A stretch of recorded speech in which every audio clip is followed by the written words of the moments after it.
Okay, so while we're still waiting for the last few folks to join us, would like to welcome you to the November edition of the AGU AGI Heads and Chairs webinar. And I'd like to, point out, my colleague Pranoti Asher, who's the Assistant Director of Grants and Education Programs at AGU, and is also still currently AGI's Scholar in Residence, is joining me in leading today's webinar. And I'll turn it over to Pranoti for the moment. All right, thank you, Chris. Welcome, everybody. It is so great to see so many familiar names on this webinar. So in addition to Chris Keene, who just introduced the mechanics of the webinar, we are also so pleased to have Susan Sullivan and Margaret Frazier joining us on this webinar today. Susan is the Director of Diversity and Inclusion at CERES at the University of Colorado, and she's also an AGI Board of Director. Margaret Frazier is the Director of Diversity and Inclusion at the American Geophysical Union. And with that, I can't wait to hear what they all have to say about how all the actions that our community is taking. So take it away, Chris. Thank you, Pranoti.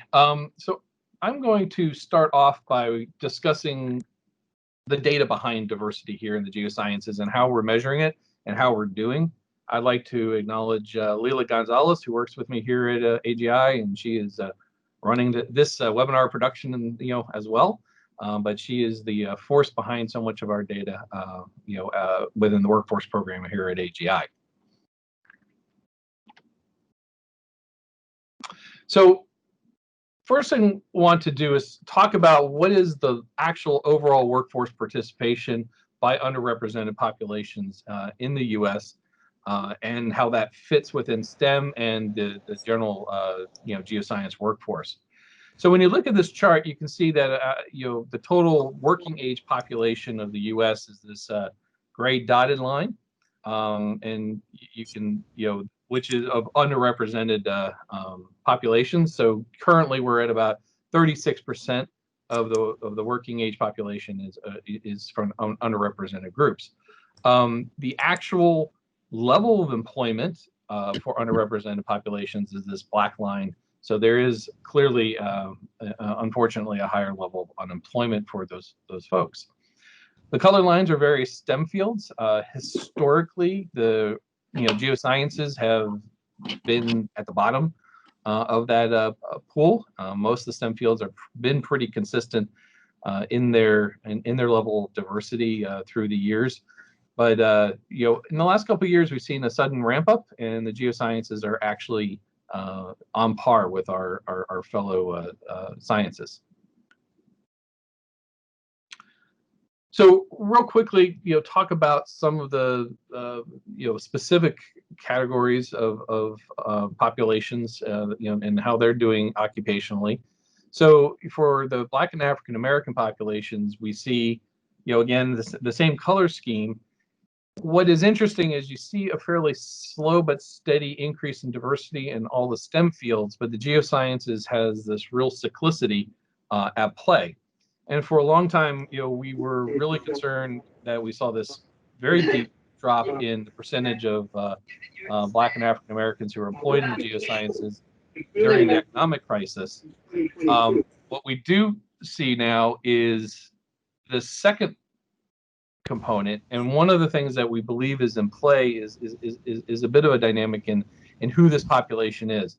There is a fairly reasonable African immigrant population working in the oil and gas industry that has tended to sort of move through at the front of oil booms, generally in rotator kind of positions, and then going back to their home countries. So we're not really sure what's driving the cyclicity. Obviously, it is a very big concern. If it happens to be driven by these populations moving through in the oil and gas industry, that's a real concern about what's happening for Black and African American U.S. citizens and permanent residents. So this is an area that clearly needs more investigation. If we look at the Hispanic and Latino populations, again, similar trend. Historically, we've been way behind everyone else. But what we have seen is really in the last 10 years a pretty steady and substantial increase in the percentage population of working geoscientists who are Hispanic or Latino. One of the key drivers that we're seeing within this this trend is probably programs like Geoforce, for instance, that have been ongoing for the last decade or so, and have been particularly focused in the Hispanic community, thinking that that's actually starting to have impacts within within the geoscience workforce as well. We've seen similar kinds of trends within the enrollments. And then when we look at the actual geoscience degrees, we see at the bachelor's level, we do see the same kind of trend. The percentage of the degrees that are going to Hispanics and Latinos has gone up quite substantially and quite steadily over the last 10 years, where the other underrepresented populations are, unfortunately, not nearly as, we're not really seeing any growth there. We're not presenting what's happening at the graduate level because first, across STEM, they're all very low numbers. The Council of Graduate Schools, I strongly encourage you to go look at their latest decadal report that they just published about 3 weeks ago. And the issue of diversity in STEM, including the geosciences at the graduate level, is detailed quite extensively. And there are certainly quite a few interesting conclusions to be made. But suffices to say the geosciences are struggling like all of STEM at the graduate levels. And we really are pretty much on parity, even if that's not a big victory. A couple of things that we made observations on and sort of putting out there for discussion in the community. The big issue are the first generation college students. This is obviously a population that is obviously has a pretty diverse group. And unfortunately, among all the disciplines, the geosciences are doing the worst. Only 8% of our majors are first generation college students. So we are not tapping that population. There's been plenty of work by Dallas Rhodes and others that really start addressing some of those reasons why. But if we do address it, part of it is to look at a quarter of all students in the universities and 2ICs are first generation. And of that, over half are from underrepresented populations. And that's compared to 30% of all the students on campuses being from underrepresented populations.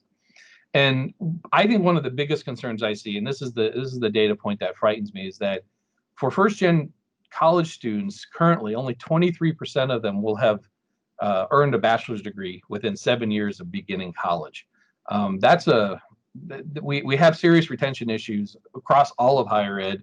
And obviously STEM, we know that those are there too. But I think it does pose an opportunity if the geosciences want to affect change. First generation population and improving our throughput is a great way for us to consider tapping a very good talent pool that's out there. The other thing we need to put up, when we talk about diversity and how do you measure this, because I think this is one of the questions we have all these initiatives over the years and how we made progress and what does that progress look like. I'll be blunt, the diversity metrics in the US are actually misleading, and it's the way we track diversity compared to, say, other countries. For us, when you're asking about race and ethnicity, it's a convolution, and it's complicated by that we only are being affirmative if person is a minority. So that by default, if an individual refuses to answer or doesn't happen to answer that demographic question, there's an inference that they are actually white. So it is not an affirmative process, and it's quite fuzzy. And this was complicated because about 4 years ago there was some work over in the sociology community that actually found that race ethnicity was somewhat fluid based on economic trend of individuals, that they were actually changing how they were reporting it. So we don't have a really great anchor on that. And it calls into question, are we using race, ethnicity, data as a socioeconomic proxy or something else? And I think that's a question that we have to ask every time we dive into this, because I'm sure we all can identify cases where that was what was being done. Obviously, given the nature of the U.S., getting folks to comply and follow, answer all the questions is very difficult. And so it would be really hard for us to move to an affirmative identity process. UK and Ireland, for instance, do have that. Many different categories, even if you're white, so they're trying to actually get you to tick a box that is saying, I'm not a default. This is my background. And it brings into the question that, are our goals actually measurable? Is it something that we can directly, put numbers on? There was a discussion with the National Academies of Sciences regarding this, and one of the key things that came through too was, because retention is such a big issue, maybe we need to be looking at ways to measure engagement, not just counting noses as folks come through the system. And it does bring up, as programs develop, or as you're in your department looking at diversity, exactly how are you evaluating this, and developing metrics on progress, and look carefully at how your institution is doing it as well. So with that, I'm going to turn this over to Susan, who's going to talk about a survey and some work that's happening across the geoscience societies. All right, thank you, Chris. I'm happy to be here. I'm going to share with you some information that we gathered from the professional societies that are members of the AGI Federation. So next slide, please, Chris. Thank you. First of all, it's clear that professional societies have a responsibility to address the issues that we've been talking about. When underrepresented people talk about their relationship with professional societies, it often has to do with finding a community there that they weren't finding at their home institutions, or finding mentoring, finding professional development. There's lots of ways that professional societies have a role, and there's also a lot of room for improvement. Some of the actions that have been called for have been described in the No Time for Silence action, and also the call for a robust anti-racism plan in the Geosciences that's housed on the change.org platform. And because we saw a need for our member societies to be able to work together, we developed a framework for addressing racial and ethnic equity in geosciences professional societies, meant to establish some mechanisms and some goal areas for our 50+ member and associated societies. So some of our member societies are large and have been working on this agenda for a while, such as AGU and GSA. Some of our societies have diversity and inclusion as part of who they are, such as the IAGD and AWG and the National Association of Black Geophysicists and Geoscientists. Other societies are just getting started on this journey. And so there's a need for us to be able to work together and be able to advance the agenda together. So I'm going to show you some responses to a survey we did, asking what member societies had done and what they were planning to do, and what they viewed as their biggest challenge when it came to racial and ethnic equity. And I will show you some charts, but keep in mind this is qualitative data. So I've done some binning of the data, but the data itself is qualitative. Next slide, please. So what kinds of actions are we actually talking about? In the No Time for Silence call to action, the calls for professional societies are described here. So people would like professional societies to develop meaningful DEI strategic plans and have those be actually resourced. They'd like those plans to be tracked against metrics, and for those metrics to be transparent so that members and the community can hold the organizations accountable. We'd like to diversify leadership and staff and examine and diversify the processes and outcomes of who is recognized for the work that they do in geosciences. So how do we establish who gets awards or who's invited to be a speaker or has invited papers? And how are we identifying leadership and pulling leadership and staff from the membership? So these are some pretty concrete things to look at, and this will be the basis for the next things that we look at. Next slide, please. So I asked the societies, what is your society's greatest challenge? And in addition to noting the that there was not very much diversity in the representation of their members, they noted a few other things that I thought it was worth highlighting. So this first comment about diversifying the membership is critical to diversifying the leadership, and that's relying on being a welcoming organization. That's basically the reality that anytime you pull on a thread, it ends up connected to everything else. So this is a systemic issue. It's not something that you can fiddle about the edges and hope to make a meaningful change. So that's the challenge there. It's both a challenge and an opportunity that we have to be advancing in a systemic way across all of the levers that we have at our disposal. One person mentioned that, one society mentioned that it's difficult to even understand who their members are because there are different regulations and different complexities, akin to what Chris was talking about earlier for obtaining and using personal data. This is, for a lot of societies, this is a new endeavor, and just knowing where to start, given the complexity, is difficult. And then lastly, understanding the bandwidth. For societies that are comprised of volunteers who don't have funding sources outside of their membership or donations, it's difficult to find the bandwidth to do something that a lot of societies find as a complex and daunting task. So these are the challenges, but nonetheless, the societies have been moving forward.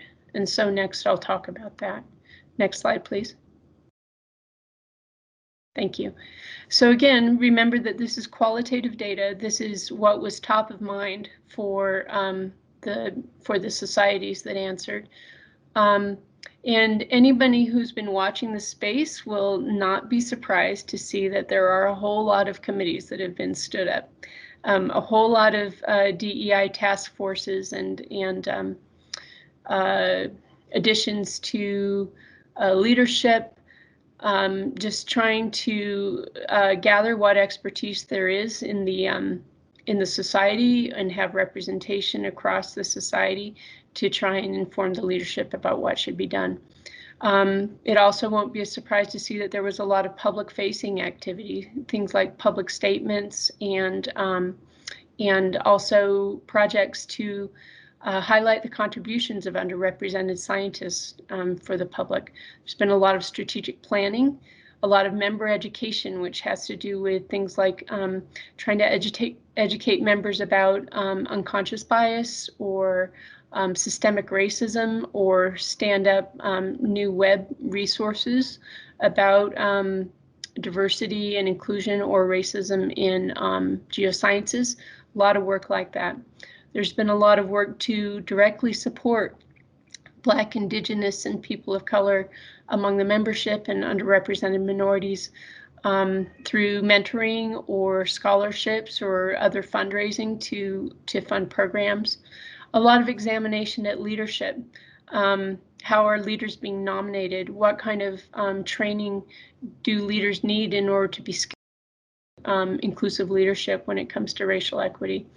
And then people are starting, and at this time, this survey was in October, starting to do the work of the hard review that has to be done from top to bottom to see whether or not our processes are inclusive or not, how they can be improved, and to start and develop the partnerships that we all need to be able to have a more inclusive geosciences discipline.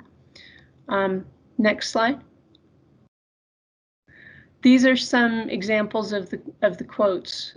So when it comes to the leadership area, making that nomination process more open and finding some success in that with a more open and inclusive process, the diversity of the leadership improved. Creating new entities, in this case, a new committee that sits at the highest level of the governance, and the chair sits on the board of directors. So this is not shunted off to the side. It's part of all the discussions that have to do with the leadership. Fully focused on action plan development through that full cycle, review and assessment, establishing action steps, deriving what accountability looks like and making that transparent. That's what societies need to do in order for the membership to be able to understand, to be able to know that things are happening, trust that things are happening, and be able to hold the organization accountable to who they say they are and who they want to be. Relationship development, new collaboration opportunities, that's come up, and raising funds, in this case to support early career professionals in Africa. So that's an example of what had already been done by last month. And I don't know, I didn't ask and don't know necessarily, unless people thought to say, when this happened. You know, did it happen in the last few years? Has it been happening for a long time? Did it happen since the killing of George Floyd, when we all became, when this became a much more urgent concern for our societies? So I don't have a timeline, but a lot has happened. So what do societies plan to do? We'll look at that next, with the next slide. Okay, so in this next slide, you can see that appropriately, the statements, the more public-facing work is taking more of a back seat, and societies have moved their attention more towards direct support for BIPOC and underrepresented minority members, and more towards strategic planning and continuing to do that review work. That's starting to become more apparent, especially when it comes to awards and honors. So what does some of that look like? Look at the next slide, please. Thank you. Well, continuing down the strategic planning process, and really the quality of a strategic plan can vary. I highlighted this one because,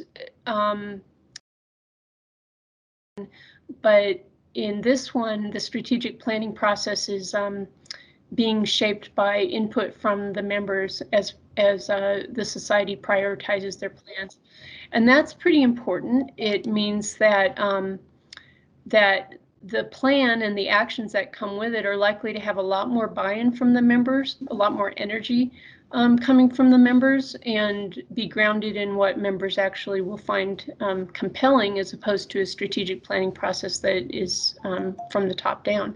So I'm glad to see this, because it means that the process is more grounded. Another society has established a new fund for direct support, hoping to fund summer research projects. And we know that having a research experience is one of the ways that students develop an identity as a scientist and persist in the discipline. So this is an important task. And this society is developing a DEI strategy so that they can improve their work with Indigenous Alaskans, because that's very important for their scientific area. So I hope that gives you a sense of where the societies have been and where they're going. And with that, I'll go to the next slide. And just in conclusion, the societies have heard the calls, the No Time for Silence calls, and the call for a robust anti-racism plan. And the urgency and the action have increased. There's a recognition now that that gradualism and incrementalism is not appropriate, and also that we have a long way to go. So societies are starting on this, but we recognize that until those numbers that Chris showed, until those are in a whole different place, until we have representation that reflects the diversity of our nation, we can't rest. So with that, I'll turn it over to the next speaker. And Susan, did you want to talk at all about the framework? Sure. I put this in the back. I didn't know if we'd have time for this, but the framework. This is what was developed by the society representatives that I mentioned at the beginning of this talk, and this is meant to form a framework and a mechanism for us to start working together. So I mentioned there's more than 50 member societies and associated societies.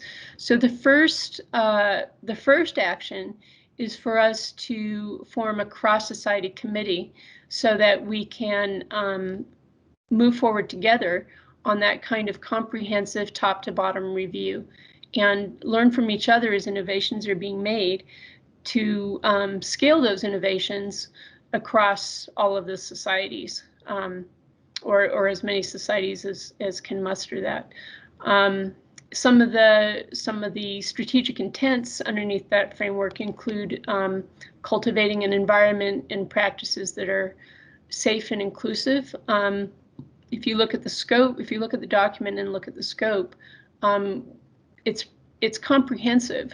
We mean not only within our professional meetings and professional practices, professional workplaces and whatnot, and in the field, and not only the sponsored social events that are associated with our meetings, but also the informal social events, that are being at the bar after the meeting, or wherever you are after the meeting. So that's something that we mean. Champion and advocate for the complete inclusion of students of color.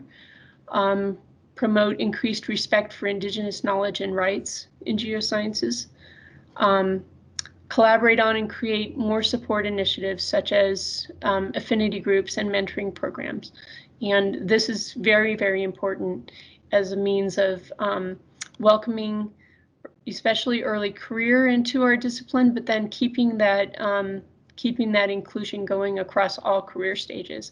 So there tends to be a lot of programming for early career, but in fact, programming from professional societies needs to go across all career stages.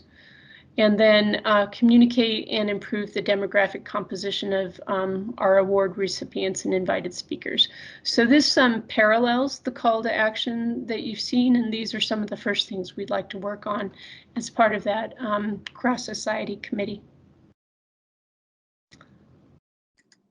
Thank you. And with that, I would like to invite Margaret to share with us about AGU's efforts. Thanks so much. Hey, everybody. I'm Margaret. My pronouns are she, her. I'm also speaking here on behalf of Billy Williams, who is the Senior Vice President of Ethics, Diversity, and Inclusion at AGU, and Lisa White, who is the Chair of AGU's D&I Committee. I've been in this position as the Director of Diversity and Inclusion at AGU for about 7 months. And I'm really appreciative of this position that allows me to work as an accomplice for good trouble every day. So if you can go to the next slide for me, Chris. So as you've gotten some data from the previous speakers, I want to focus my portion of the panel on what AGU is doing. So I'll speak briefly about the strong foundation for AGU's DE&I work, and then I'll spend time on our recent progress and ongoing strategies for addressing systemic racism in STEM. And then I want to end with a brand new initiative with some information about how you can participate in this. All right, so the next slide for me. So a little bit about AGU's framework and DE&I foundation. And on the next slide, I've got a little bit about AGU's DEI history. Billy Williams, Pranoti Asher, and AGU have been working for several years in the Jedi space, well before the Me Too movement. Some of the most impactful actions are listed here, such as the Anti-Harassment Town Hall and the Meetings Code of Conduct.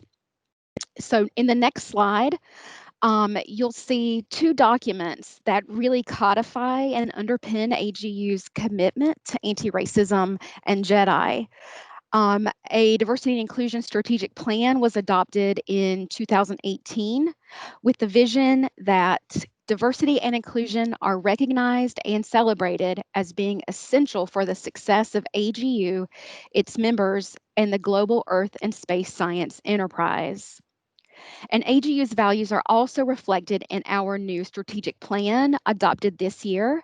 And one of the three goals is to promote and exemplify an inclusive scientific culture. In the next slide. So to assure that diversity, inclusion, and equity are sewn into the fabric of all of AGU's activities, we need to know where we stand. And so this graph shows the proportion of non-US residents and persons identifying as women among all of AGU membership. So you can see overall women and non-US residents are increasing among AGU membership. And if you look on the left side, in 1975, 80% of members were from the US, and now that proportion is less than 60%. And similarly, the proportion of women has been increasing, but it's still below 30%. Next slide, please. So with the Diversity and Inclusion Advisory Group support, AGU is developing a dashboard to track our progress and so we can be transparent and keep us on track. So we will make publicly available demographic data for honors, publications, and leadership, so all of AGU's departments. We've been working with data scientists at AGU to update race and ethnicity categories for the US. And we are going to start collecting self-identified sexual orientation and gender identity information. These new measures are going to be implemented, fingers crossed, by the end of 2020.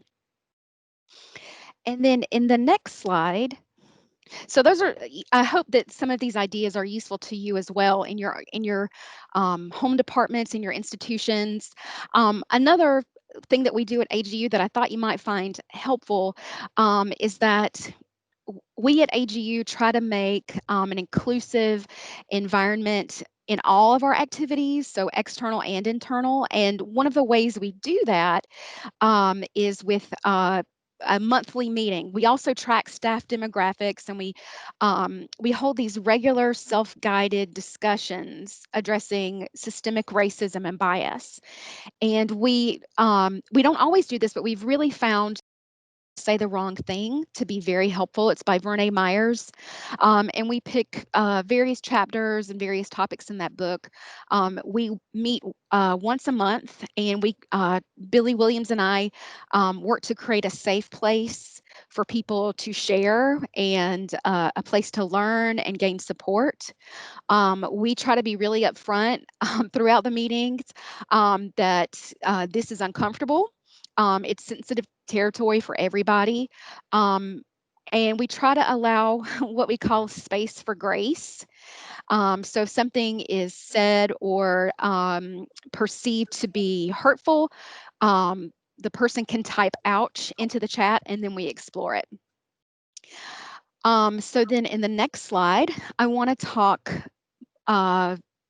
I'm going to go into this next section talking about some recent progress and ongoing strategies specifically aimed at addressing systemic racism. So the next slide. So AGU recently announced 8 areas for action to address systemic racism.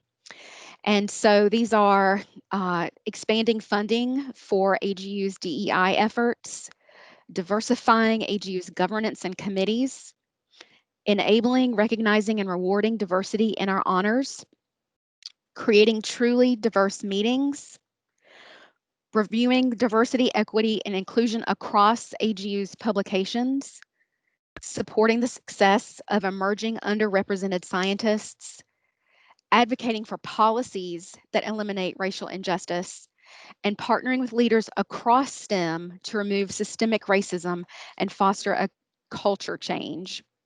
And so we are actively working on all of these right now, and we have been. And I want to touch on a few of these over the next few slides. So in the next slide, I want to highlight EOS's latest volume, Shaping the Future of Science. So this is an example of one thing that's done within our publications department. This is a double issue focusing on diversity, inclusion, equity, and accessibility within geosciences. There are several excellent articles that list practices to meet the needs of different communities. You'll find articles, for example, on steps to protect BIPOC scholars in the field. You'll find a wonderful example of a two-year college that's guiding students into the geosciences. So I think there's some great ideas in there. In the next slide, AGU has been continuing to partner with several other organizations. And this slide shows some of those partnerships and some of our additional priorities. Just to highlight a couple, these are all ongoing. We're active in all of these. But for example, the Sea Change, part of AAAS program. This is a program that recognizes and rewards STEM equity in institutions. It's based on the Athena Swan model in the UK. This is a program where institutions and departments can apply to be recognized and receive the recognition that they are taking steps to create an inclusive environment. And then the Society's Consortium on Sexual Harassment. AGU was a founding member. Over 120 societies have joined this to date. And this is a place where leadership in these societies can share their learned experiences and learn from each other. On the next slide. So continuing with what is AGU doing? What have we been doing? So we have been in the thick of planning fall meeting for a while now, and we have over 70 events integrated across fall meeting 2020 that focus on diversity, equity, and inclusion. So we've got several DEI focused plenaries, drop-ins, networking events. We have a couple of viewings of the movie Picture a Scientist and panels that go along with that. There are bystander intervention workshops and a workshop on cultivating leadership for change in the geosciences. And this is all on the fall meeting website. There are so many tools and resources and ideas. So I really hope that you can take advantage of this. Then lastly, I want to spend a little bit of time talking about our newest initiative that we are really excited about. So in the next slide, so our newest DEI initiative at AGU is called AGU Landing. And Landing stands for Leadership Academy and Networking for Diversity and Inclusion in the Geosciences. We recently received funding from the National Science Foundation for a Golden Award. And Golden, if you don't know, stands for Geosciences Opportunities for Leadership diversity, and expanding the network. And the co-PIs on this are Billy Williams and Pranoti Asher at AGU, and me, and as well as Dr. Stephanie Goodwin, a social psychologist we've been working with. So we proposed a project. So we proposed landing to address the fact that white men overwhelmingly outnumber members from marginalized groups in the geosciences. There's been decades of investment and research, but the geosciences, as y'all know, are the least diverse in STEM due to factors that are foundational, cultural, and institutionalized. And so we argue that in order for there to be a culture change, there needs to be intention and resources and recognition for people doing this work. And so landing has two parts. It's got a learning community and a training academy to create DEI champions who will shift geosciences culture towards inclusivity.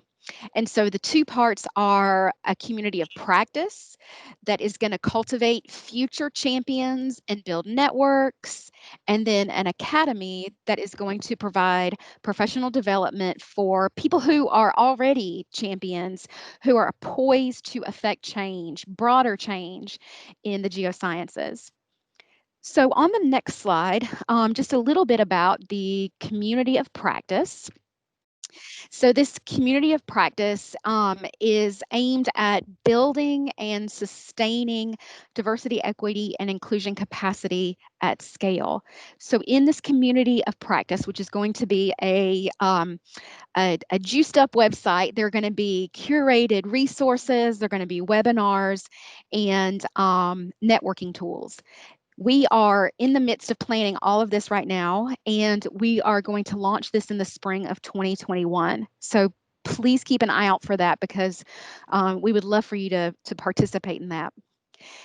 And so the community of practice is one aspect of landing. And then the second aspect in the next slide, this is the academy.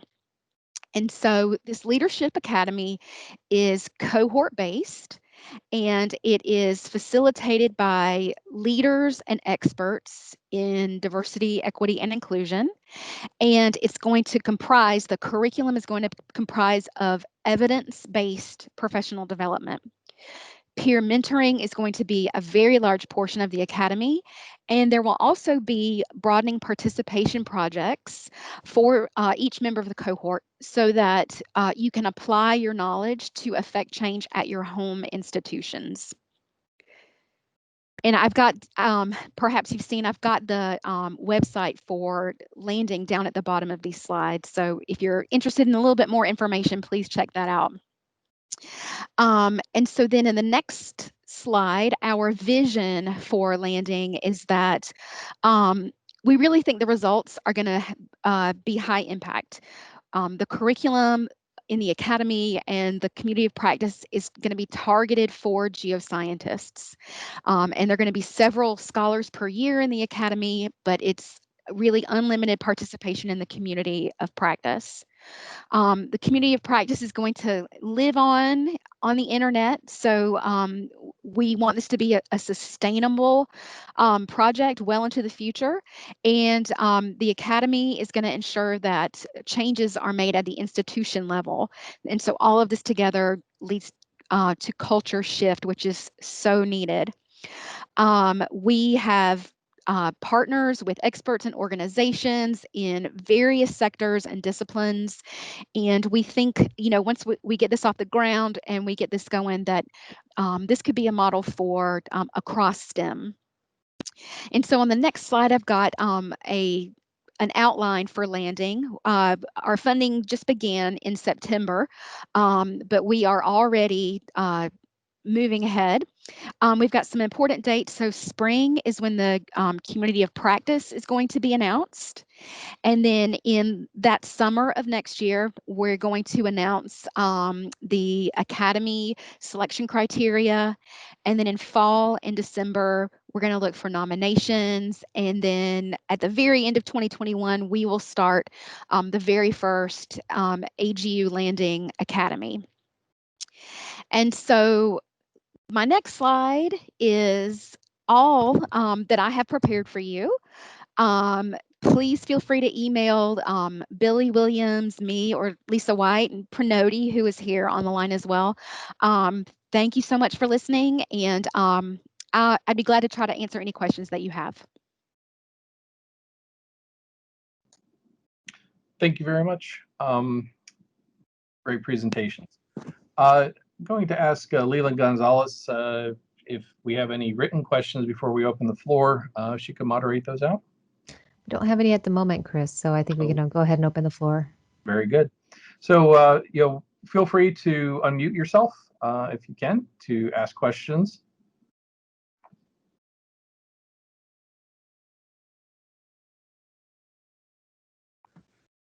Chris, we're getting some in here. I'm not sure if it's okay if I just go ahead. ask a question. Jump in.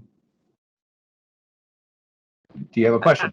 So this is I was wondering Suzanne about O'Connell. these My cohorts. hand is raised, but I don't know if how this is working. But early on in this, which I thought was a really excellent presentation, I thank AGU and AGI for putting this together. Chris talked about how we actually measured in inclusion. I've never heard of affinity identity, and I wondered if he could talk more about that. So as a way to think about diversity in the geosciences. Thank you. Sure. So, I mean, the big issue we have is being affirmative in your identity, and it's a demographic, it's a data issue in the sense that, in many countries that are tracking it, everyone has plenty of buckets. There's no default that folks fall to, and that's the big problem that we have in U.S. demographics is someone opts out.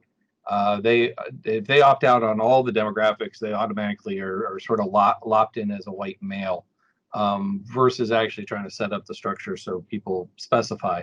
And in a lot of cases, I know within some of the demographic, the ethnicity structures, like in some of the UK government surveys, they have about 75 different categories, something on that order.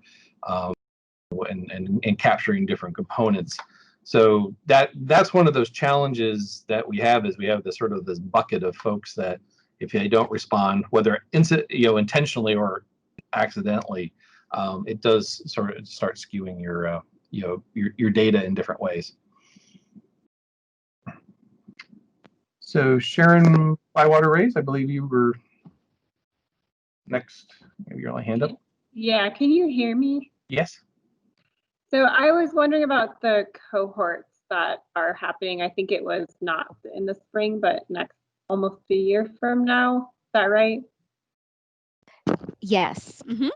So I'm just curious. This is so interesting. I would love to do this, but I'm already thinking, how do you choose the people who will participate, and what is the sort of equity and inclusion in even getting your cohorts developed, and is there a priority to people who have more experience or have an underrepresented identity, or is it, it would be great to get the white males in these cohorts too. So I'm just wondering about that process, and then for my own personal, personal goals. Yeah. Just want to know more. Yeah, absolutely. Yes to all of that. We thank you for your question and for your interest. Yes, we are looking for people who are already sort of in that space, who have done a few things already, either within their professional societies or at their institutions. We are open to all early career on up, so all career stages. We are definitely attuned to making the cohort as inclusive as possible. And well, I don't know why I say as possible. We are going to make it inclusive. And let me see the other part that you asked. Oh, yes, we definitely understand that we need white allies, and so that is going to go into the whole selection process as well. Does that touch on what you were getting at? Yeah, and then just in terms of logistically, I'll hope that I won't forget to check back, but is there I'm assuming this will be announced through a variety of avenues. I'm just curious how you would recruit and remind yeah. people that it's open. It will be blasted for sure. Yes. Yeah. Thank you for that. And I'll, if it's okay with you, I will, you can email me and say, hey, I'm interested. Keep me in the loop. I'm totally okay with that too. Absolutely, I will do that. Thank you. Mhm. So, Alyssa Griffin, you have your hand up. Not sure if you have a question.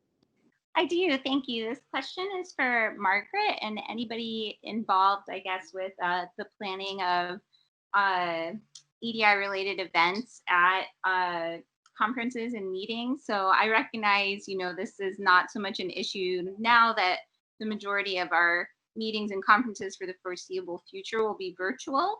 But for those that have been engaged in this work for a long time, I think it's pretty well recognized and understood that these events don't usually have a high profile time or location. They tend to be in like the way back corner of the meeting, usually next to like the mother's room and the breastfeeding room. And I'm just wondering, in the future, has there been discussions for how to make the actual physical locations of these events more central to the conferences? So Margaret, would you like me to take that? This is Pranoti Asher. Absolutely, Pranoti, go right ahead. Okay, great. So that's a great question.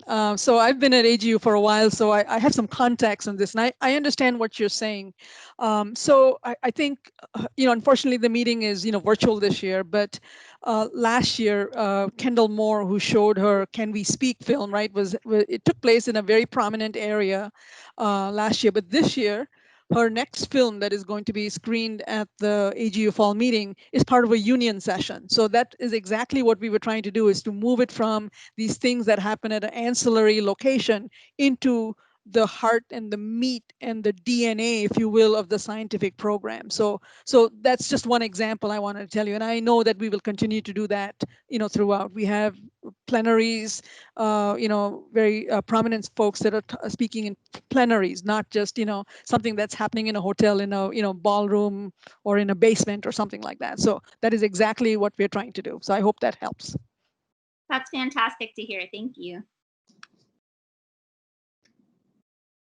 If there are any other questions, feel free to either raise your hand or just speak up. We've got one question here from Adrian Chan about, she asked, is there no discussion about recourse for victims of discrimination and how people and organizations who violate these principles will be dealt with? So I was hoping you could answer that for her. I leave that to Susan and Margaret. Yes, so I see that. So this is Margaret. I see that someone put into the chat our policies related to harassment, discrimination at meetings. And also, thank you so much to Beth for putting this in. This is super helpful to me. And also our free legal advice for early career folks. So definitely check those out. I absolutely agree with you. This is kind of meaningless if there's not teeth. And so we get that, and check those out, and I'd be happy to answer any questions you have about those documents. Right. And from my perspective, I think that for the member societies, trying to examine for themselves and for their own meetings what the implications are if people experience discrimination or harassment through their activities. That seems like a sensible thing for other societies to address, given that societies like AGU have gone forward. As you know, as I'm sure you know, the question of holding people accountable is pretty complex, especially given that we have multiple different affiliations. We work for different organizations, and holding people accountable, it gets complicated. But I think there's some bright news in that at my own institution, we've seen the number of reports go up at our organization as we do more education around what do you do? What does reporting look like? What happens when you make a report? Do you stay in control of your own story and what happens after that? How are you protected from retaliation? You know, as we've done a lot more education around that, the number of reports has gone up, which our organization thinks is a good thing, because it means that people are taking advantage of the resources that are there.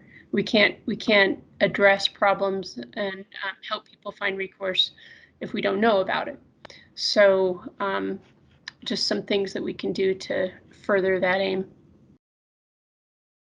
Great, thank you. We've got one other question here from Hendrada, which they ask, what is your plan to get participation from individuals who are not the usual folks who care about Jedi? So I assume that's for AGU.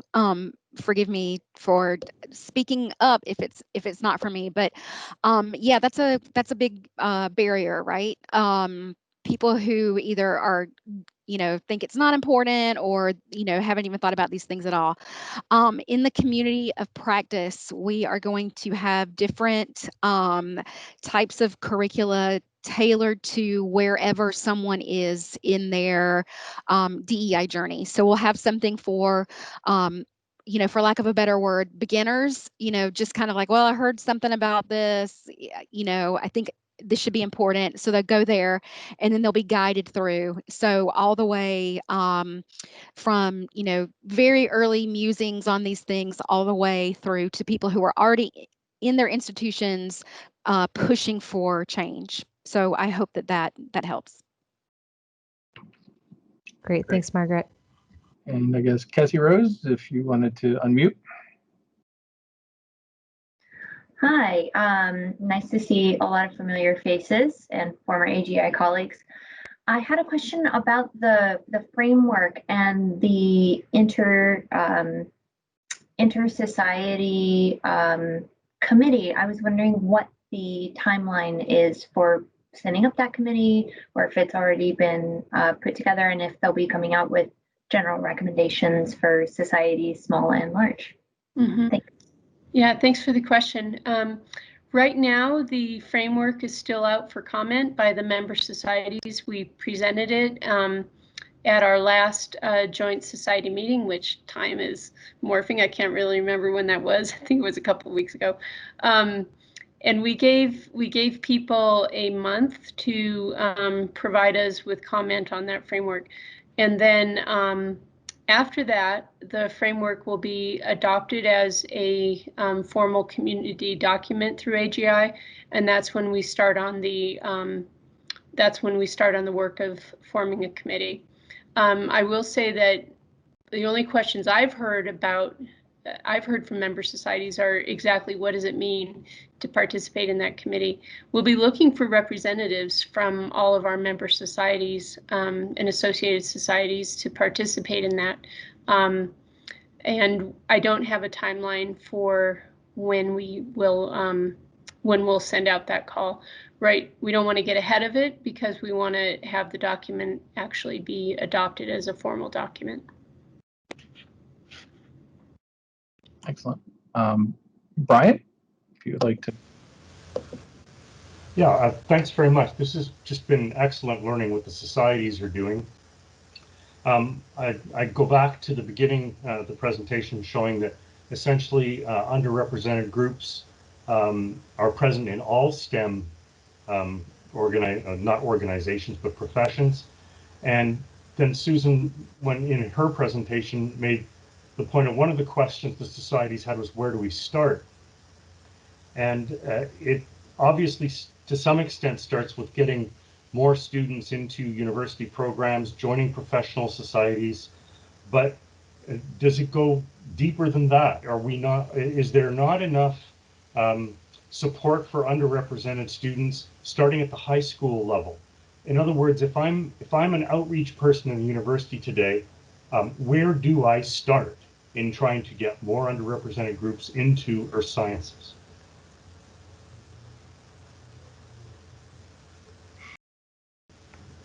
Well, that's a great question. and you may have meant it for Chris, I'm not sure. But one of the things we've been working with is that there's been a great deal of investment in increasing diversity of people engaged in geosciences at the pre-college level. And at least on my university, we're doing a decent job of bringing people in at the undergraduate and graduate and professional levels, but we're failing to retain them. So, so with that in mind, where I work, our primary aim is to make sure our own house is in order. And at the same time that we're continuing to welcome and support people at the pre-college level. So, but if we fail to look at retention and where we're losing people, then we fail. So others may have other answers for that question. No, I mean, I would second that everything that we see in the data is retention at each step in the way is the problem, and it's facilitating that move to the next step. And I think you probably could project that all the way into the K-12 engagement and just STEM and by populations as you move through. So unfortunately, it's a diminishing funnel, and I don't think we've really identified the real reasons for a lot of those impediments. I know, we had a project we did with the National Academies of Engineering where at the doctoral level for underrepresented populations, self-efficacy was this huge driver. It was a huge as we move farther down in grade levels. So Margaret, I don't know if you have some vision. Yeah, I'll just say, this is why a culture shift is absolutely necessary. And so any pushing or progress you can make in any aspect of your life, being on the school board or attending school board meetings, things in your department, it all helps. So, yeah. Excellent. So Suzanne, you have another question, Alex. Yeah, I have a comment. So this is for Susan, Suzanne for Susan. I think every student we get involved in geoscience, whether it's at the undergraduate or graduate level, is still fabulous. Underrepresented person, because they bring that information to their community. And if our only target is graduate school, I think we're missing an important component of bringing information to a broader group that could provide, a more diversity even in the future.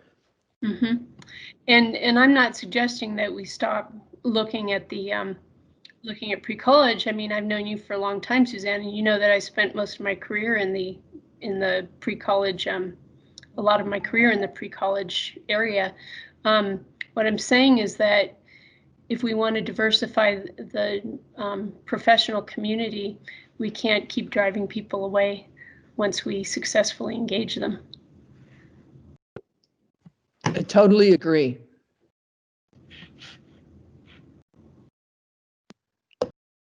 Excellent. So we'll make one last round of calls for questions. We're over our hour. I want to respect everyone's time.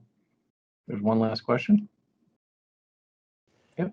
My name's Steve Daunt. I tried to raise my hand a couple times, but for some reason it's not enabled in Microsoft Teams for me. So I had a basic data question about one of the early slides, which showed that in STEM undergraduate programs, if I remember correctly, across the board, students from underrepresented groups are represented in something like 15% of the student population, even though they're more than twice that in the general population. Right. And so I'm trying to understand how best to address that. And what I'm wondering is that low proportion in the student population because most student age people from underrepresented groups aren't getting into four-year programs at all? Or is it because they're going to colleges and not going into STEM? Well, I mean, if you look, so 30% of higher education students are underrepresented population. So we're already at, STEM itself is recruiting at half the rate that it should if it was Okay. comparable to the other components. So that's actually, I think, our first barrier we can address. And then, then you do have the problem that, Okay. they are underrepresented in the overall population too. Yeah, I'm sorry. I missed that in the slide. It looks like we're getting two factor at two hits. Yeah, unfortunately. Yeah. So, Thank okay. you. So Pranoti, over to you. Okay. Sure. So thank you, everyone, for joining us today. What a great conversation. And please keep your questions coming. If you have questions, feel free to email me. And if you want to be connected to any of the speakers, I'm happy to do so. So if you, for any additional questions you might have, if for those of you who are department chairs or leaders in your own institutions, please feel free to contact me as well if you'd like to join the community, and we'll be happy to put you in there.